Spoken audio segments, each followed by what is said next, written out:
strong from that original lineup, and H2K are looking very strong.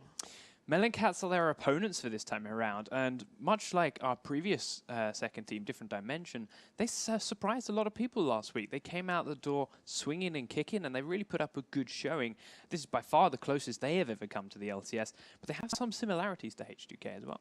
They do, in the way that a lot of their plays are made through jungle and being very aggressive. So Gilius on the side of Meloncats. Everybody, I think, will remember Gilius was over at Worlds, and he's a very experienced player as well. So he's one of the key players on Meloncats. And overall, there are some big names on both teams. Yeah, exactly. And one of the biggest on H2K is Febiven in the mid lane. He's a pivotal part of this H2K team, but doesn't always have the best of runs. In the most recent LCS promo series that we saw H2K playing, he went 2-6-2 as Ahri over all 3 of those games, which is not a good start. No, it really isn't. And picking Ahri 3 times and having that as a cumulative score, not the place you want to be in an LCS promo series. We know he's been playing it since. Has he sorted that aspect of his game out?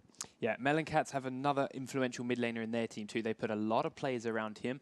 Their one, however, is Abaria. Yeah, and Abaria even played Katarina last week. And everybody kind of in the wrap-up was basically saying, you know, you shouldn't give Abaria Katarina, and just had an amazing performance all of the series last week. So, that's enough background info on these teams. I think, as we mentioned, all 10 are here and they're ready to go. So we'll get them jumping straight into Champion Select. We've had 2 games in the previous best of 3 with 2 NAR plays. I don't see that happening again. I don't think we're getting that lucky. What else are we going to see in the ban phases? Well, you already prefaced it with top lane, and top lane is a big storyline coming into this matchup, as obviously Meloncats have their replacement top laner, who actually did a great job last week. We know he's playing Maokai and Aurelia, so those are 2 big picks that I'm kind of expecting H2K to look at banning away, as Odoamne is a very, very strong top lane player. Exactly, and as you mentioned, Odoamne's Eclipse. Eclipse is a sub. He was their coach. Yes, he's a Master League player, he's a Challenger player. He is right up there. But Odoamne has been around the block a couple of times. And our first ban out the gate, Talon. Yeah, Abaria loves to play champions like Talon, like Zed, so that's kind of what H2K are going to focus away. Febiven has his very comfortable champion pool as well. So just something to note here as we go through the first ban. Meloncats actually have their first ban docked from them, as they were not on the scheduled start time for this game.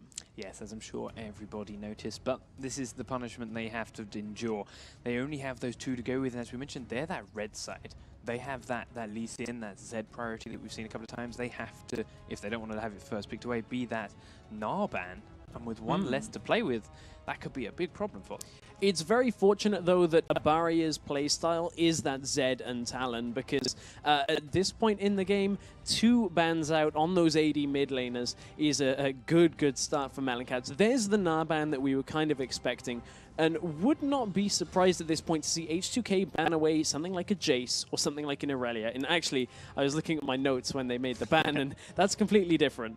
Yeah, so they've banned away that Jarvan, which is another very common first or second round pick in these most recent games because of how highly contested these junglers can be.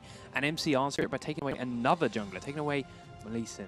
That's why they're not going to ban Jace. So when we were discussing our pregame for this, when we were talking about what we expected, I brought up, will they ban Jarvan away from Gilius? They feel like that's the best way of doing this. And then they're going to pick the super strong Jace in that mid lane for Febiven. So Febiven is already on a strong champion for himself. MC, however, have been able to pick themselves up 2 of our tournament's most played champs because of it. Maokai and Corki for top lane and AD carry. Yeah, though, that's some pretty strong champions right there already. Maokai getting locked in. We talked about Eclipse. Would be playing Maokai if available.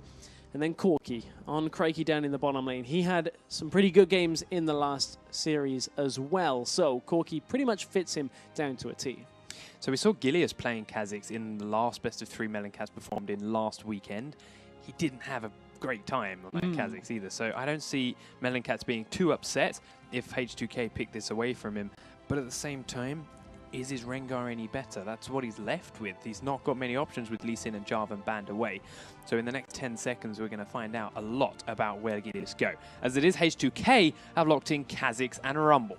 Yes, indeed they have. That is a lot of damage coming out from that. And Kha'Zix, you mentioned we saw in the previous series, but Lulex, is an aggressive jungler. We know that he wants to play aggressive champions like Kha'Zix, and with Lee Sin not available, Java not available, that is the next best choice. And up in that top lane, this is what Odoamne wants. Odoamne is possibly the strongest top lane player not in LCS currently, depending on who you talk to.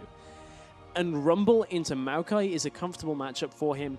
This is a situation where he can get a lot of damage very early on, and really maybe even look to carry H2K from the top lane. Now, 15 seconds for MC to decide what they go up against it with. They've still got plenty to choose from. We've not seen any supports yet, of which there are so many to go with, but we've seen a huge variety throughout this expansion tournament. Jannas, Sonas, all mixed in amongst there, but this is our first Elise up against or alongside that Thresh. Yeah, and that is some pretty fast lock-ins from H2K as well. Yeah, they've grabbed themselves Sivir and Alistar as their last two. Okay, so Sivir into Corki is just very good in general. Alistar's a bit of a surprise, but it is Voidal's playstyle. Both of these support players love their melee supports. They absolutely love that short-range champion. Of course, Thresh is ranged, but likes to get in close to his opponents. But that is these supports setting themselves up for exactly what they want. But I'm looking at H2K's composition, and they've got a lot of poke damage here. You include Sivir in the mix, Rumble, Kha'Zix, and Jace, and then Voidal's going to be able to just peel for whoever he wants. It's quite a bit of movement speed in there too, with Jace's Gate and Sivir's ultimate, so that team's going to be pretty nippy when they decide to go in. As it is, Meloncats now have a tough decision as to how do you counter that much poke, that much potential siege from both Jace and Sivir, and it looks like, and I think I'm pretty safe to say I agree with them. Xerath is their response. Yeah, Xerath's a very versatile champion in that middle lane. He, does everything that you'd want a mid laner to do, so fits very nicely into this composition. You look actually at the setup that Meloncats have. Maokai is going to give them good team fight and good single target. Elise is going to give them good single target catch. Xerath does the same thing as well. Team fight, single target, lots of damage. Meloncats right now are just picking Eclipse onto a comfortable champion and having the rest of the team just bring so much damage to the fight. We have a couple of options here for Meloncats too. Now, we saw different dimension in both last week's and the previous games today, running with two big tanks in their front line. MC with this Elise could take her one of two ways. One of them is that big tank. That could be that second front line champion alongside Maokai, or she could go for a bit more of an assassin AP burst option. So again, there's more versatility there that MC can choose from. But we do have all 10 of our champions locked in. We are about to head in over into the load screen. So don't forget to join in with the conversation at LOL Esports and hashtag LCS expansion to let us know what your thoughts are towards this. My thoughts right now are for the mid game, H2K have so much damage. They have Jace, who is going to be great for poke. Sivir is going to have a fair amount of poke and wave clear. Then Rumble for team fighting alongside Kha'Zix as well. That is a lot of damage right there on the table from H2K. So Meloncats, although they've got potentially the better fighting composition with the Maokai ultimate, I think the skirmish-based fights for H2K in the jungle are going to be very difficult to deal with. So that's our mid to late game 2 lane phases, this early phase. You've already mentioned how Odoamne and Eclipse is going to be such an important matchup for both teams. Is there anything else stand out here we need to pay attention to, or is it just the top? I think bottom lane is going to be fairly explosive right now, especially when you have two very different supports from what we're used to. Recently, we've been favoring a lot more of the sustain support. So you look at a Sona or a Nami. Janna also for shields, but it's not so much sustain. This time, however, this is all about aggression. This is all about that kind of get in there and fight in that bottom lane. And that is what we've seen out of H2K, Hyanan, and Voidal just time and time again. They love exerting a lot of pressure in their lane, get that level 2 early, and make sure they can dominate from there. So I want to quick talk over the summoner spells we've got here. There's immediate difference in the mid lane. Febiven's taking an ignite, Abaria taking a heal, so that Xerath playing far more defensively, as we are, to be honest, not too surprised to see. But bottom lane, both supports have got themselves an ignite. Yeah, again, aggression in that bottom lane. That really is just H2K and Meloncats saying, let's just, slug it out. Fist fight down in this bottom lane. Let's see who comes out on top. So, any second now, as I'm sure you can hear, we are going to jump into the Rift. We do have H2K down in the bottom left-hand on the corner as our blue squad for the first game in this best of 3, and Meloncats in the top right-hand as our red team and our second squad for this best of 3 game. Quick pause out of the game, not entirely sure why, but we'll get you an update. We'll get you in for as soon as fast as possible. But until then, we've got plenty to chat about. Longsword start here on Jace. not the best for sustain. And when we've already talked about how strong Xerath's poke could be, if he doesn't dodge enough skill shots, that could come back to bite him. Yeah, indeed. That really is a tough part of this lane matchup here, the Jace into Xerath. Xerath for the first few levels, until you really get the Chalice of Harmony, which gives you obviously mana regen, very difficult to actually stand in lane against the Jace. He's going to be able to land a lot of damage down before Xerath is able to get his in return. Just checking what indeed is going on with the game, but I believe we're ready to go. Yeah, I'm just getting readies out of all the players, so as soon as the admins are happy, they will start that back up again as well. So nothing too serious. Differences in the supports here too. Thresh opting for, he's obviously got those 4 cookies, but there's 2 mana potions here on Voidal, which suspects perhaps he's expecting to spam his heal a lot. That is one option. Just in general, Alistair's abilities, when you want to use the combo, the Headbutt Pulverize combination, that's a fair amount of mana. So every time you engage, you're pretty much using half of your mana pool there. So once you go in, you can't really heal up too much from that. Whereas Thresh, all you need to do is land a hook. And then from there, you can fight the rest of the fight around it. It's pretty much just having to use 2 abilities rather than having to use 1. So, of course, we're also going to look and see where our junglers begin now. We've seen a couple of different options in these matches, starting both on the top side of the maps, the red and the blue, starting opposite each other, even the potential lane swaps that we got in the last game. Elise can do anything and is fine, has lots of sustain. It doesn't need too much of a hand. Kha'Zix needs a little bit of a help to start with, so perhaps may focus on the red buff. There is a reason, however, that we don't see too much Elise. So Elise used to be played pretty much all the way through the 2014 season. Everybody would have that as their jungle champion, but she got hit pretty heavily with a couple of nerfs. Different bits of damage were adjusted around, her crowd control was adjusted on the timer as well, and from there, nobody's really been playing her all that much since, and that is a tough spot to be in here if you're Gilius. Lee Sin not available because you banned it. Jarvan, the enemy ban away. That is Gilius' favorite champion. And clearly he feels more comfortable on the Elise than he does on the Rengar. So there it is, all unpaused and ready to go. Again, I mentioned this is an important one. We've done everything else. We've done all the other lanes. Top lane. Difference in items. Doran's shield up against Doran's ring already, which is fairly obvious because you've got the Doran's ring on Maokai is expected all the time, and it's resourceless on Rumble. Yep. But how should that play out? Why is Odoamne so happy to pick Rumble into Maokai? So we saw that pretty much be rediscovered at Worlds. Rumble just has so much damage when you can actually balance your overheat well. As soon as you can keep it in the danger zone and head in towards the Maokai, there's not a lot they can do really to upset your ability to output damage with that Flame Spitter. So you can see Odoamne is already keeping his heat above that 50 mark, and that's something that you'll expect to see out of a player like Odoamne. That really is the mark of somebody who knows this matchup. So we do see Kha'Zix immediately going up towards this blue buff, but he's still got a good 30 seconds to change his mind if he wants. He's got Rumble there in support to help him with his first buff, and Elise is actually whoever started on the bottom half of the map now is heading towards her red. So they're both going to be on that top side of the map and hit the blue buff and the red buff on the bottom side as they're about that level 3 mark.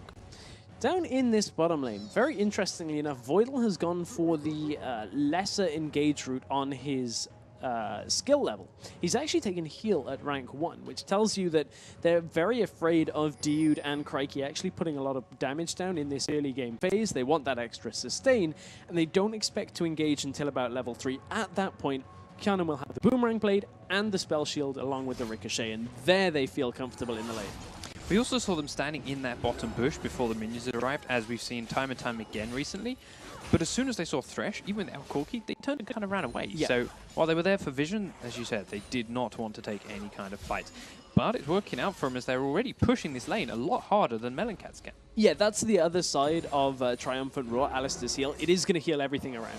And that is pretty much going to make sure that your lane is always healthier, pushing in towards the opponent. So it kind of offsets a lot of what Crikey and Dude are going to want to do here. There we do see again trading with these level 1 abilities back and forth. Voidal heals it up and a lot of it is shrugged off again. In the top lane we had Odoamne putting a lot of damage down onto his Eclipse already because he hit that level too fast. And it's clear again, or already rather, that Eclipse is having a harder time here than we've seen previously. But he's still level 1, he's got a little bit of time to get some more experience under his belt. Again, Odoamne just balancing the heat very well in this early game. The added damage that Rumble gets from being over the 50 heat mark is so good for these early trading parts where really Maokai isn't able to sustain up, so he's forced to use health potions. So, middle lane is the last one we've not touched yet then. Jace and Xerath are there and farming fairly evenly as things stand. Yeah, it's going to be like this for a little while, as neither champion really has all that much damage to bully the other out of lane, but it's going to get more difficult, perhaps, as Jace gets more and more damage, because if Xerath can't stand behind his minions, shock blasts like that are really going to chip him down. Yeah, however, if Febiven's not careful, those shock blasts are also going to push the lane very close to a barrier's tower, and with Febiven's game knowledge, with his sheer experience, he's going to know that both junglers are very close or past that level 3 with double buff mark now. So he's got to start keeping his eyes open for Elise. Do see the first recall coming out from Kha'Zix though, and he's got himself a quick Spirit Stone rather than any kind of combat. Yeah, that's a little bit surprising perhaps when you take into account the standard playstyle of the aggressive junglers. They'll sometimes pick up longsword first, but hook in the bottom lane. Hook in the bottom lane does land, but Yana puts the spell shield a bit late. It's just a little bit of a trade, but down to 50% health with no potion left now because of that is Sivir. You can see Rumble's pushing up very high up into this top lane, and his ward just died. Gilius typically would be around mid lane, perhaps, to help out Xerath this early on in the game because of the catch potential, but it's top lane, actually. Odoamne has to be careful. Yeah, but they can't get the Twisted Advance down from Maokai. Flashes to get the snare in. There's no stun yet from Gilius, but he's going to do a lot of damage here in Spider form. Odoamne is trying to fight them, but he's overheated now. Gilius is very close, but it's taking so much damage and can't go into the bush. Lulex was there just in case.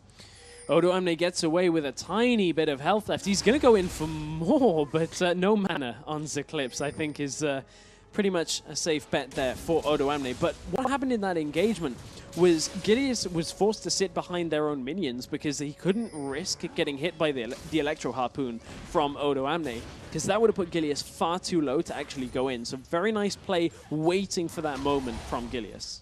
So it does get the minions all pushed into turret, which should give Eclipse a nice base timing with, of course, that teleport to get back to the lane should he need it. Lilix was around top there to help with that gank if he was needed, and as a result, he's used that extra time he's gained from knowing Elise is low to go towards the mid lane. Abaria has landed the stun on Febiven, but does have to get pushed back to his turret before Lulix can really show up. But still, only one the potion left on Xerath. It's going to take a little bit of toll on him if he takes too many more shock blasts.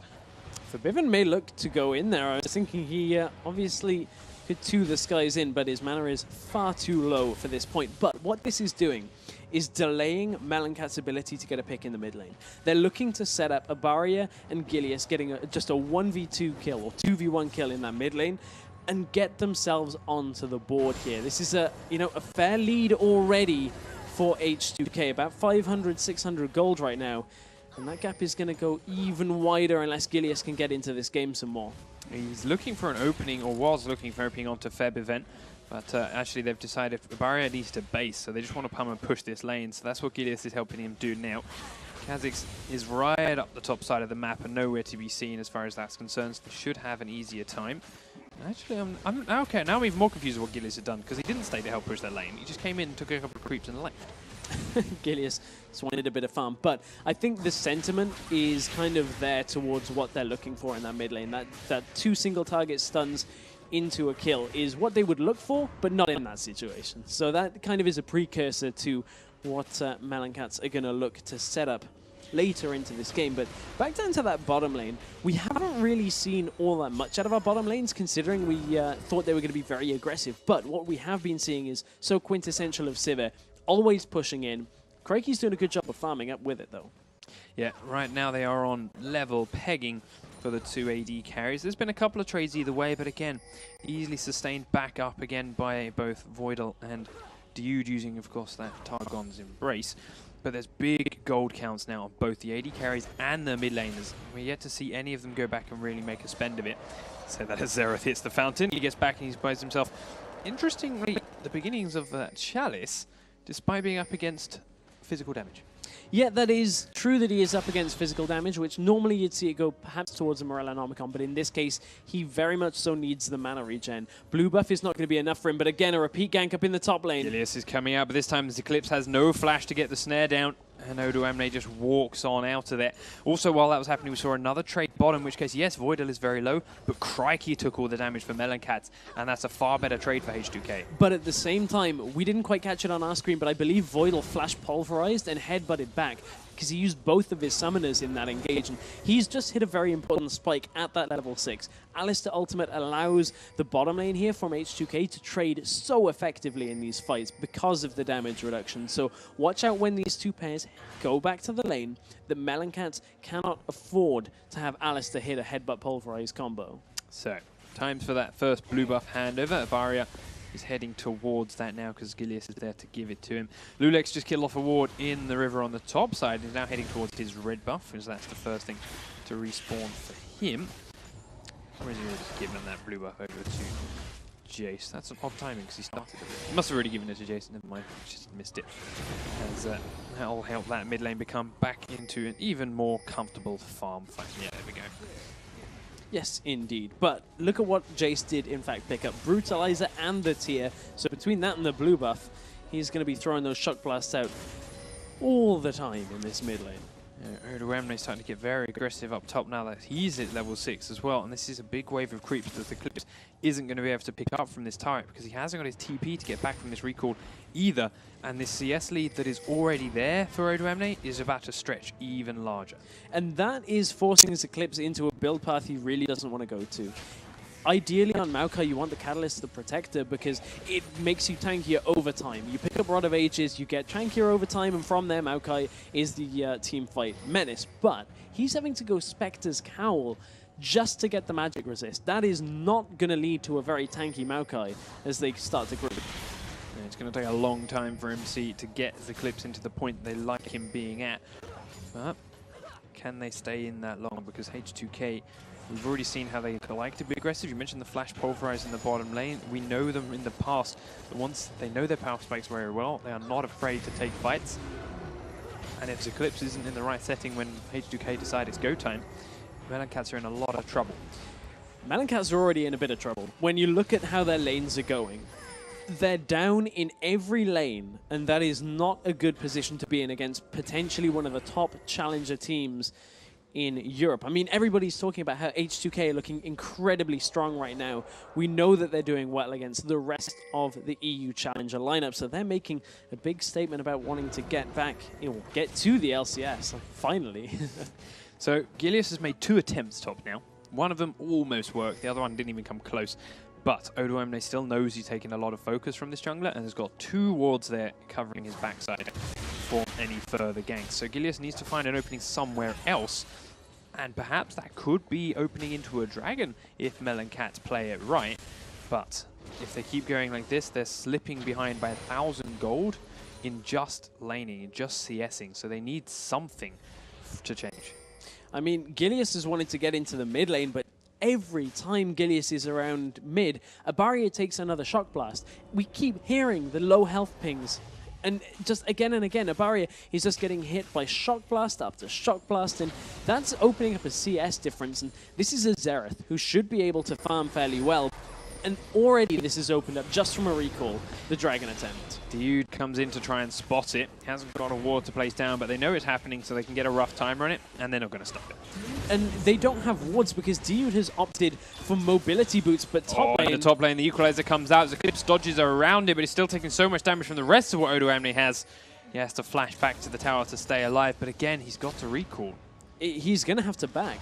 Like right now, he cannot afford to really stick around, even with Gilius up there, because Odoamne will 2v1 this situation should it come to it. We've seen Rumble do that before. We'll see it again.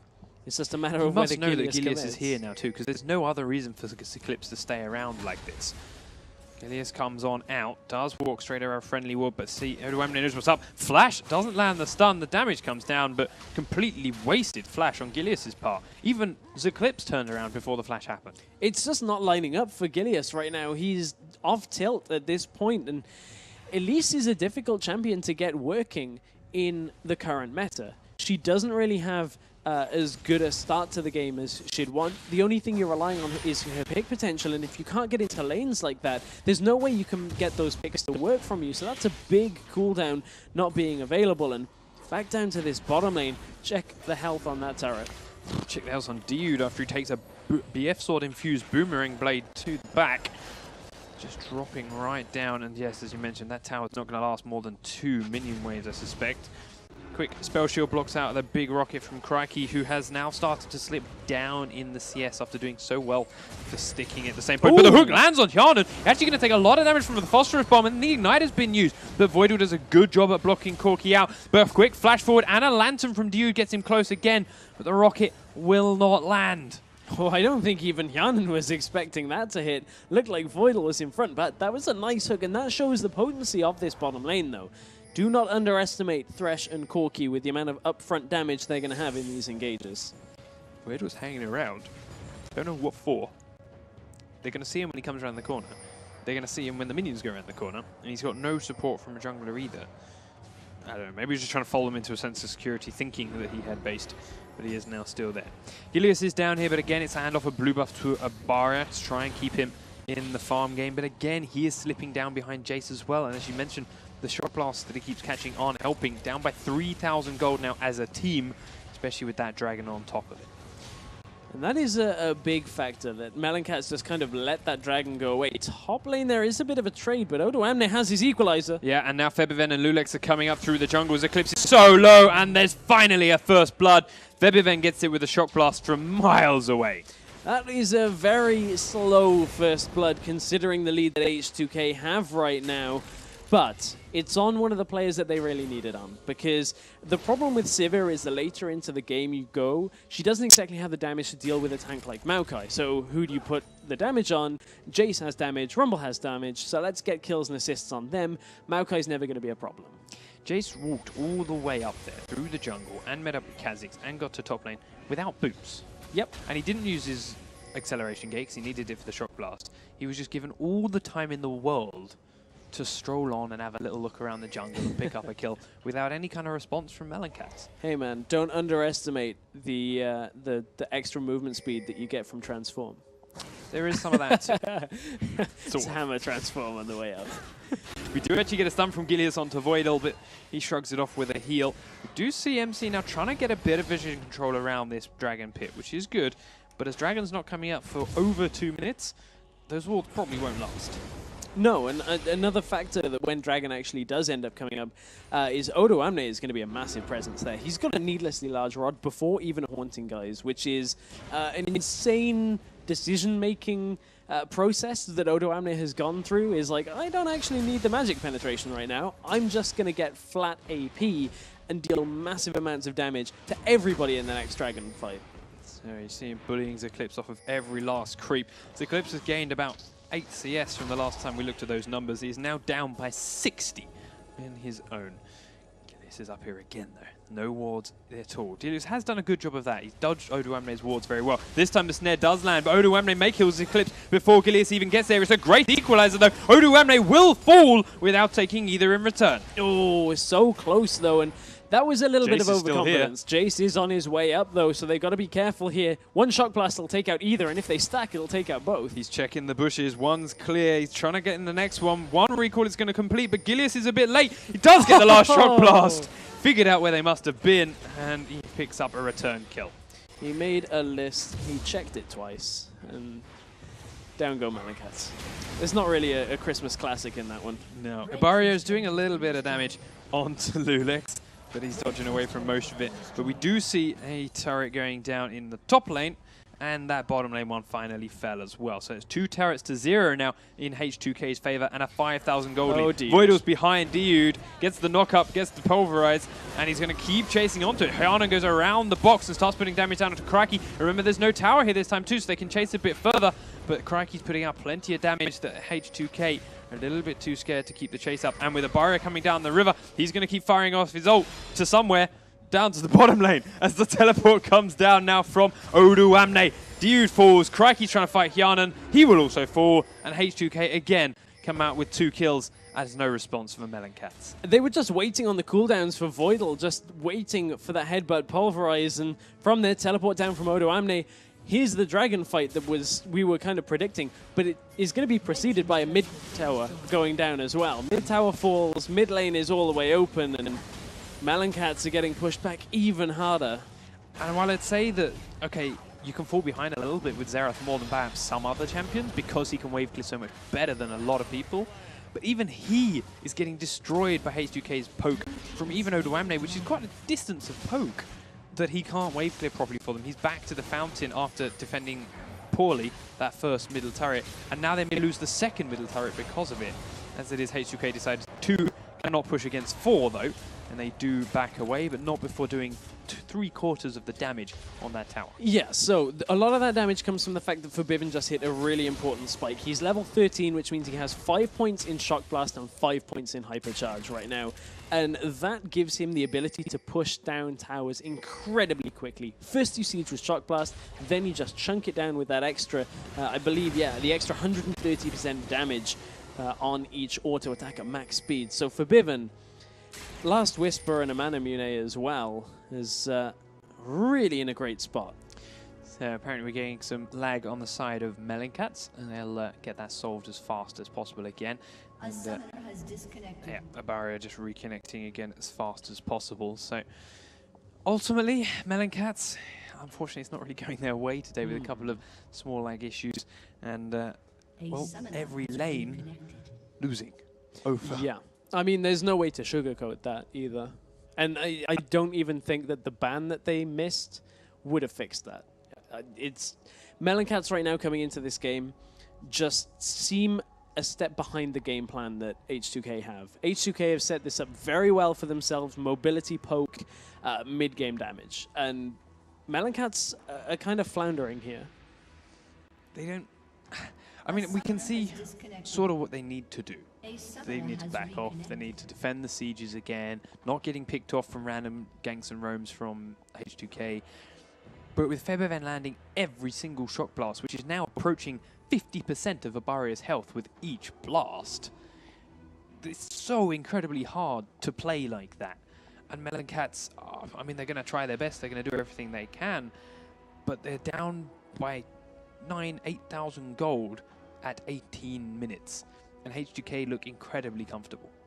Beyond comfortable. They just, it looks like a walk in the park for them right now. And it's going to get even tougher by, even though a barrier is about to finish, or about to, nope, not even about to complete. He's a long way off his Zhonya's Hourglass. That's going to go a little bit of the way to kind of helping them out a bit in surviving through some of this poke.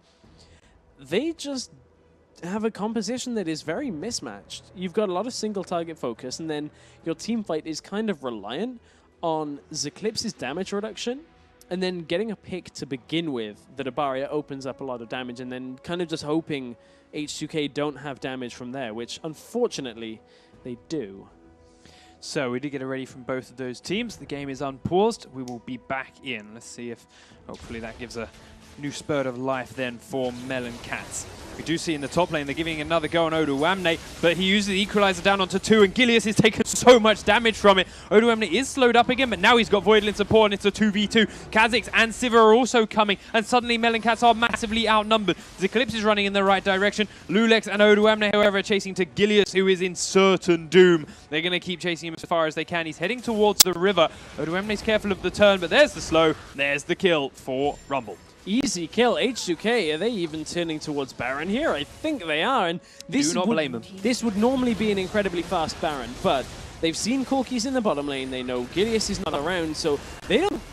There's no damage available really for Meloncats to look to steal this one away. Yeah, even with that kill, of course, the jungle smite is gone. Abarik, do you have the damage? Gives it a go, but Kha'Zix picks it up with ease, even with Dude's grab. But we do get the ult come out from Xerath. Odoamne, however, dodges every single one. And now they may even follow it up some more kills. Eclipse's headbutt pulverized and killed. Kha'Zix going to chase onto Abaria. The shock blast doesn't quite land, but the hook from Dude will hit Lulex. He's going to flash forward, though, and go for the next reset. Now they're onto Abaria. Lulex incredibly low, but Abaria's down, and it's a double kill for Jace. I believe the only one that didn't die in that whole fight was Crikey, and that is just H2K with this massive spike they have right now. Now they've got the regeneration as well from Baron, and H2K are in a commanding position right now. Looking for the blast. Doesn't quite catch Corki this time around, but this tower is incredibly low already. They're going to try and nuke it down. Jace finishes it off. They can't quite get onto Gilius or Crikey this time, though. And if you're Meloncats, how do you combat this much of a lead. This is the kind of lead that will just close games out, and Meloncats have to know that. Eclipse right now is so not tanky. I've got to find a word for that. So squishy. Squishy is the word. Opposite of tanky. He hasn't got a completed item. I mean, he's got a Spectre's Cowl and a Catalyst, which is a little bit. But, I mean, on the other side, Haunting Eyes, Zhonya's Hourglass, Sorcerer's Shoes, Blasting Wand. It's gone so well for Odoamne. Wow, the damage onto Crikey from one Shock Blast out of Febiven. Febiven, who has now got, of course, a Last Whisper on top of his Brutalizer and still hasn't completed the Mana Mune. But he's got to be incredibly close. And when he's doing that much damage before the Mana Mune, I am terrified to see what happens afterwards as Gilius takes one to the face, as does Dude, and that opens up this Tier 2 turret for H2K to take for free. Yeah, he's currently at just over 600 stacks, so it is going to be very shortly that Febiven is going to have that added damage. But man, H2K 8-1 doesn't really tell the story of this game. There was a good 14-minute period at the beginning of this game where H2K just pushed around the lanes. They didn't get any kills, but they didn't need it. They just gave themselves the platform to set the game up like this. They certainly played smart. We know a lot of teams who, if you start going well like that, would just start trying to get crazy kills and doing silly things and risk throwing the game away because of it. H2K knew they were ahead, knew they were winning the lanes, and if they just sat back and played it patiently, it wouldn't change that. And this is what we're now seeing. They are up by 12,000 gold at 22 minutes. And now they're looking for another tower, which with 5-1 already, and with Shock Blast, it's all it really is at the moment from Febiven that's pushing Meloncats off of these turrets. It's 2 or 3 Shock Blasts, and suddenly they can't defend it. So he's not there, and this one is staying alive a little bit longer. He'll be there soon. And honestly, this is H2K's playstyle through and through. They like to exert a lot of map pressure, push all 3 lanes if they can, and just completely choke your opponents out. Force them to spread as thin as possible. Voidal's coming behind him, but they are forced to engage. Eclipse is there. Gilius is up. Abari has to fall back, but we do get a kill onto Eclipse first. Now H2K looking for the resets as Jace comes in behind. Thresh is down. Zereth's down. Crikey's the only man alive. H2K lose no one and pick up 4 kills and a tower. Oh, it should not be that easy at 23 minutes into the game, but the resets from Kha'Zix are just too strong right now, and that is going to indicate exactly what I think a lot of people would have been expecting by there. That's a surrender vote coming through. So, Meloncats, unfortunately, they didn't have the best showing in that first game, but H2K are showing exactly why they've had so many shots at the ALCS, why they are one of the favorites for this tournament. However, I don't want to write Meloncats off completely yet. Not completely. No, not yet either. Because we've seen this before, that teams can take game 1 very quickly and then kind of get beaten. The SKP Reason series comes to mind where SKP dominated game 1. Meloncats still have an Everest-sized mountain to climb. But, you know, they've got another game. Yes, by no means will this next game suddenly become easy for them, but they do have 2 more chances to turn this series around. We will be back after this short break with H2K versus Meloncats game number 2 in this best of 3.